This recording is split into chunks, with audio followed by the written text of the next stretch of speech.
quelle assurance choisir pour vivre en camping-car toute l'année.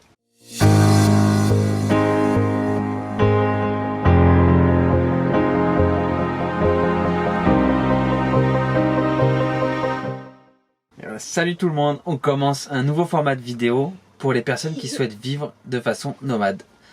Donc une des questions que vous devez vous poser, c'est quelle assurance choisir. Pour assurer un camping-car ou un van quand on est sédentaire, c'est très simple. Par contre, les choses se compliquent quand vous souhaitez vivre dans votre véhicule. Donc il faut savoir qu'aucune assurance assure votre véhicule comme résidence principale. Il vous faut obligatoirement une adresse fiscale en France. Dans notre cas, nous avons choisi la domiciliation en CCAS dans la mairie de notre petit village. Mais vous pouvez également être domicilié à titre gratuit chez un ami ou chez un membre de votre famille, comme vous voulez. Mais ce sera d'ailleurs le sujet d'une prochaine vidéo sur toutes les démarches administratives nécessaires pour changer de vie. Donc vous l'aurez bien compris, les assurances ne se valent pas et pour certaines la domiciliation au CCAS c'est pas un problème, pour d'autres un peu plus. Dans la majorité des cas, la domiciliation c'est pas un gros frein pour être assuré. Par contre, qui dit nomade dit sans domicile fixe. Donc sans assurance habitation et sans responsabilité civile. Or la responsabilité civile est obligatoire. D'ailleurs, votre assureur va vous proposer systématiquement une responsabilité civile avec l'assurance du véhicule. Donc ensuite vient la question de votre voyage. Si vous souhaitez rester en France, vous n'aurez aucun problème pour vous assurer. En fonction de votre coefficient de bonus-malus et de votre véhicule, vous trouvez facilement une assurance pour 40 euros, ouais, une quarantaine d'euros en moyenne. Mais si vous souhaitez voyager à l'étranger, la donne sera légèrement plus différente. Une assurance véhicule, elle a deux fonctions.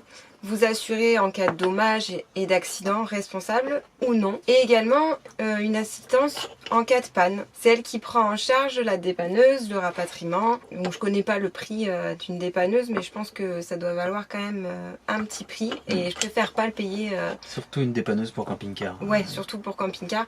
Donc je préfère pas le... Enfin on prépare. Non, ça doit piquer, ouais, ça doit piquer. Payer de notre poche quoi. Hein. Donc c'est bien pour ça qu'il faut faire vachement attention à l'assurance qu'on va prendre. L'assistance, c'est un point hyper important qui pose le plus de problèmes pour choisir votre contrat. La plupart des assureurs vous proposent une assistance de 3 mois hors de France. Une fois passé plus de 3 mois à l'étranger, en fait, l'assistance ne fonctionne plus. Donc du coup, on se retrouve à partir du 4e mois sans aucune assistance en cas de panne ou d'accident. C'est même pire que ça, je crois que ça fonctionne plus et on arrête de la payer, enfin il n'y a plus d'assurance, il n'y a plus rien quoi. Tout est arrêté. Donc, et si vous pensez qu'ils n'ont aucune preuve du temps que vous êtes à l'étranger, vous foutez bien le doigt dans l'œil. Donc l'une d'elles m'a précisé quand je les ai appelés qu'il n'y avait rien de plus simple pour savoir combien de temps vous êtes dans un pays.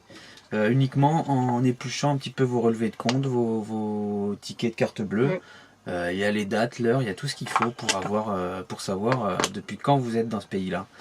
Et d'ailleurs, une chose très importante aussi, ne vous amusez pas à mentir sur vos intentions lors de votre demande de devis. Au moindre doute, l'assureur ne prendra absolument rien en charge. Le plus simple, c'est vraiment de dire la vérité et rien que la vérité.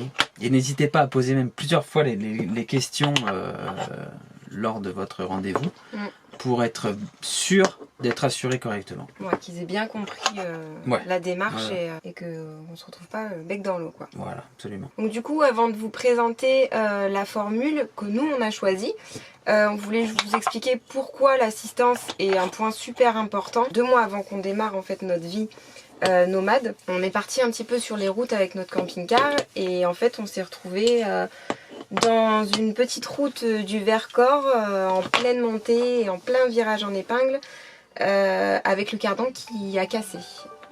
Donc là on était bien embêtés parce que c'était un endroit un peu risqué et c'était assez dangereux et on était complètement seuls.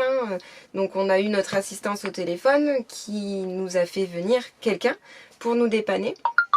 Donc sur le moment c'était un peu compliqué, mais l'assistance a tout pris en charge. Enfin, la dépanneuse elle est arrivée pour nous sortir de là en fait, mais avec du matériel de pro, le dépannage a été malgré tout catastrophique.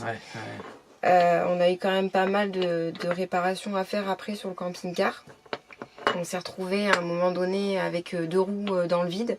Donc c'était une expérience assez effrayante. Compliqué, ouais. Et très très compliquée à vivre. J'imagine pas vivre cette situation dans un pays étranger où personne parle la langue et surtout sans aucune assistance.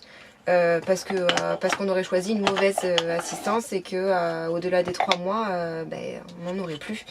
Donc, et je pense pas que dans tous les pays il y ait un... Se retrouver coincé comme ça dans le fond au fin fond de la Roumanie, dans un virage un peu bizarre, sans assurance, sans assistance, en sachant que c'est ta maison, que c'est notre maison, on a toutes nos affaires dedans. C'est toute notre vie, ouais. J'imagine mal un paysan nous sortir de ça avec son tracteur. Après là on a eu la chance que même avec le cardan cassé, le véhicule pouvait toujours être tiré, donc pouvait toujours rouler. Mais je sais pas si les roues sont bloquées ou qu'il n'y a plus de roues ou machin, comment on sort de ce virage quoi. Ça peut être très compliqué.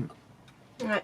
Donc on préfère vraiment être assuré correctement. Voilà pourquoi j'ai passé plus d'1 mois à contacter pratiquement toutes les compagnies d'assurance pour trouver notre meilleure solution. Donc forcément ça a un prix. Oui. Faut pas se mentir. Non, on va pas se mentir. Là on paye un peu moins de 80 € par mois, mais en tout risque. Et pour ça, on est assuré, assisté dans tous les pays de la carte verte, c'est ceux qui sont inscrits derrière votre papier d'assurance. Ça comprend globalement tous les pays de l'Union Européenne, plus quelques autres. Donc on est assuré, assisté sans aucune limitation de temps. On peut rester plus de 3 mois, on peut rester 2 ans même, on sera assuré, assisté sans aucun souci. Donc voilà, la seule compagnie capable de nous assurer comme ça a été l'agence d'MMA à Pont-Saint-Esprit dans le Gard. Alors je sais pas si toutes les agences MMA peuvent assurer de la même manière. En tout cas cette agence là peut le faire. Si vous cherchez une assurance, allez voir du côté d'MMA. Et après sinon, sans vouloir me tromper, je crois qu'absolument toutes les autres assurances proposent 3 mois ou maximum 6 mois hors de France. Sinon il n'y en a pas un qui propose de l'illimité. Mais bon voilà, c'est surtout que c'est 2 fois le prix d'une assurance en fait. Oui. C'est 80 € au lieu de 40 € pour 3 mois hors de France. Donc ça dépend vraiment de ce que vous voulez faire comme voyage. Si vous voulez rester principalement en France et voyager quelques mois en Europe, il n'y a pas de souci. Par contre, si vous voulez passer plus de temps, plus de 3 mois à l'étranger, il faut prendre une vraie assurance, un vrai truc. Après, 80 € c'est cher, mais c'est pas si cher que ça. L'assurance habitation, vous devez la payer entre les 30 et 40 €, plus votre assurance voiture qui doit être à 50 €. Les 80 € sont pas loin si c'est pas dépassé. Donc la différence de prix n'est vraiment pas énorme finalement. Non. Donc, du coup, pour résumer, MMA nous couvre sans limite de temps, comme on vient de vous l'expliquer, hors de France, et la domiciliation au CCS les dérange pas du tout. C'est vraiment les 2 points les plus importants et qu'il faut vraiment pas négliger lorsque vous faites votre recherche d'assurance. Pour la formule tout risque et les équipements à assurer, chaque situation est différente et c'est à vous de choisir en fait. Voilà, vous vous assurez comme vous l'avez envie, mais faites vraiment attention à ça. Donc on conclut là-dessus. On espère vous avoir éclairé un peu plus sur le sujet des assurances parce qu'on sait que c'est quelque chose de pas évident. Pour l'avoir fait. On va souvent passer la question sur Facebook ou sur les réseaux sociaux d'ailleurs. C'est assez compliqué, mais voilà, on a notre solution à nous. Après, si vous avez d'autres questions sur ce qu'on a pu réaliser, toutes les démarches qu'on a pu faire avant de vraiment se lancer dans le projet, de partir définitivement, n'hésitez pas à poser vos questions dans les commentaires. On se fera un grand plaisir de vous répondre. Ou tout du moins de vous éclairer si on n'a pas toutes les réponses, parce que c'est fort probable aussi qu'on ne les ait pas toutes.